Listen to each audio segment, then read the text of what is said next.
So, sir, usually in earlier, they used to do the 3-day transfer of the embryo, but Yes. nowadays they are doing the 5-day transfer. So, what Yes. is the difference, sir, like in laboratory perspective? If you ask me, there is a conversion, there is a funnel actually. So we will consider, as I have told you, one oocyte will be produced, will be ovulated during the ovulation period. But we are giving the drugs to the patient, like stimulating the patients and getting too many eggs. Why? To ensure, because there is a funnel. If you inject 10, probability of getting FERT is 7. From 7, it will go to day 3, it will go to 5. From 5, it will go to 2 or 3 or 4.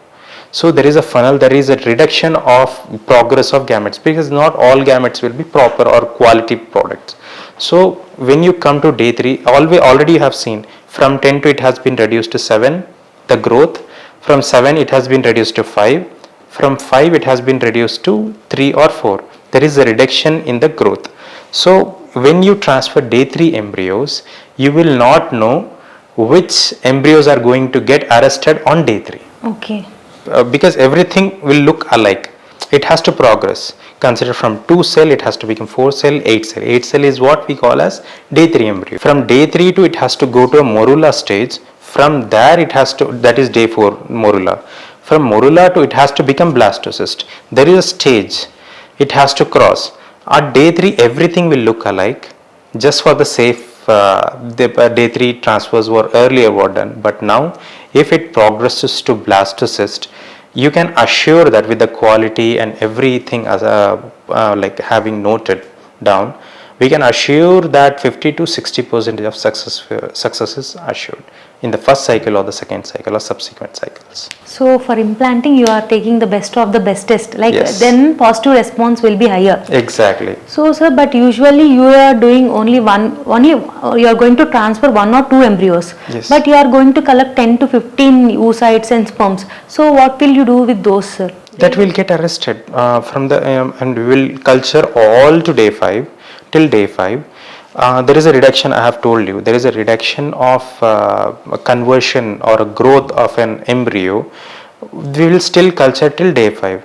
So whatever the thing which has got arrested, we will discard it on the day of, on the day 5. Sir, but on day 5 you might get like 4 to 5 embryos, the best Yes, 5 embryos. yes. Like you are going to transfer how many, sir? As per the ART rules, we have to transfer 2 Okay. embryos.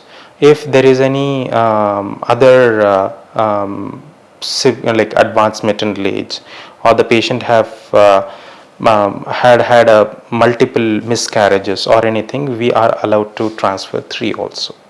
So what we do, we don't do fresh transfer, because the patient just have gone through this oocyte pickup and everything.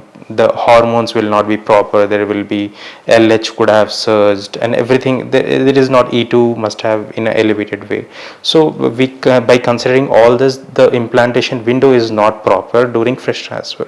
For some patients, few patients it will be there, for them we advise fresh transfer, but not all the patients. For that we do frozen embryo transfer. As I have told you, it progresses to day 5, right? We freezes 2 embryos in one vitrifit or one cryostraw or one device. So we freeze that. During the day of thaw, we thaw only those 2 we transfer. The another 2 is already been frozen, total 4. 2 is will thaw, which is frozen in one straw. The other one is already frozen. If at all this cycles fails, we have another 2 in the backup. So we will alter the way of treating the patients, endometrium preparations, everything. Then later on, we will thaw this embryo to give at least this cycle to be the best cycle and to get the patient conceived.